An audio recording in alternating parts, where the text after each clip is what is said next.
Prosedur atau langkah-langkah membuat kertas kerja konsolidasian menurut PSAK 65. Yang pertama, menggabungkan aset, liabilitas, ekuitas, penghasilan, beban, dan arus kas sejenis dari entitas induk dengan entitas anak. Yang kedua, mengeliminasi jumlah tercatat dari investasi entitas induk pada entitas anak dan bagian entitas induk pada ekuitas setiap entitas anak.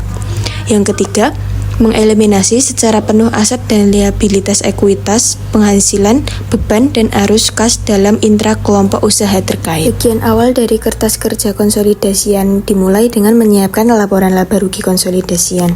Di akhir bagian laba rugi ini mencerminkan nilai laba atau rugi neto konsolidasian yang merupakan jumlah pendapatan dan seluruh beban entitas induk. Laba rugi neto untuk entitas anak, jumlah saldo debit dan kredit untuk kolom eliminasi, dan laba rugi konsolidasian pada kolom terakhir. Nilai yang muncul pada akhir bagian laba rugi ini yang kemudian akan diteruskan pada laporan perubahan saldo laba konsolidasian. Jurnal eliminasi ini perlu dibuat untuk menghindari perhitungan ganda, karena saat mengonsolidasian pendapatan dan beban dari entitas anak akan digabungkan dengan milik entitas induk. Selain itu, jurnal eliminasi ini mengkreditkan akun investasi untuk menghapuskan saldo awal investasi entitas induk pada entitas anak. Dari sudut pandang konsolidasi, tidak ada investasi entitas induk pada entitas anak yang dicatat.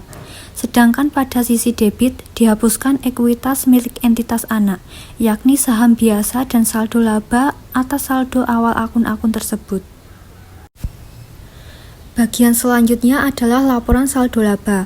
Format laporan saldo laba pada kertas kerja konsolidasian mirip dengan laporan saldo laba pada umumnya, yaitu terdiri dari saldo laba awal ditambah atau dikurangi dengan laba rugi neto, dikurangi dividen sehingga diperoleh saldo untuk saldo laba di akhir periode.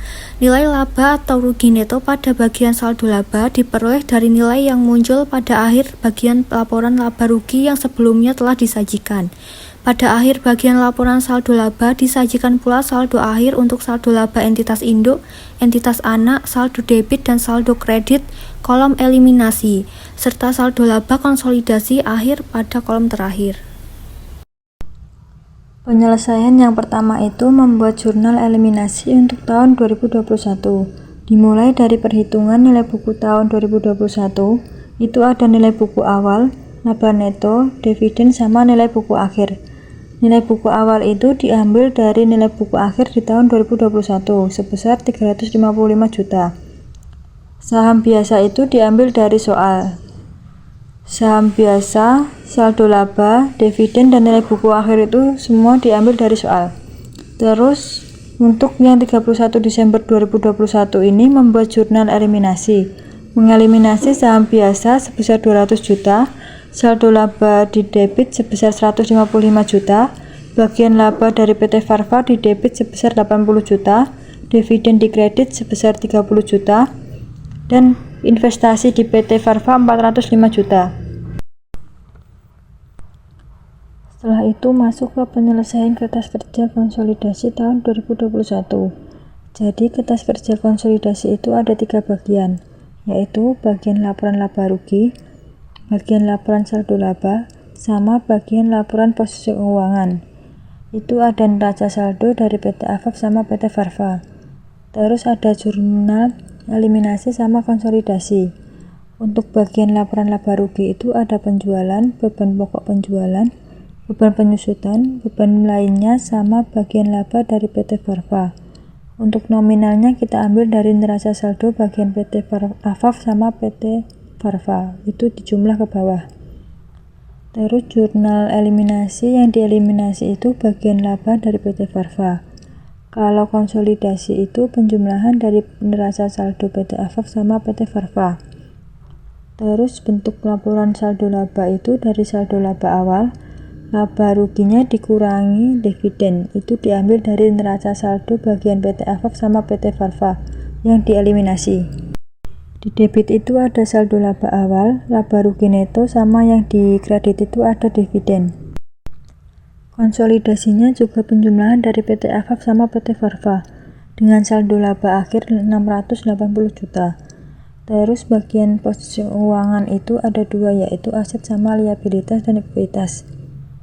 Aset itu ada kas, piutang, persediaan, investasi di PT Farva, tanah, bangunan, dan peralatan sama penyusutan. Untuk nominalnya juga diambil dari neraca saldo bagian PT FF sama PT Farva. Jurnal yang dieliminasi itu ada investasi di PT Farva di kredit sebesar 405 juta, sama yang konsolidasi juga penjumlahan dari neraca saldo PT FF sama PT Farva dengan total aset sebesar 1.525.000 juta. Liabilitas dan ekuitas itu ada utang usaha, utang obligasi, sama saldo laba. Nominal yang diambil itu dari PT FF sama PT Farva.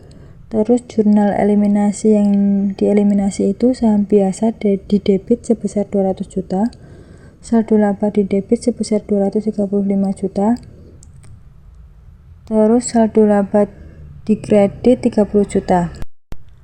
Konsolidasinya juga hasil penjumlahan dari PT FF sama PT Farva dengan menghasilkan total liabilitas dan ekuitas sebesar 1.525.000 juta.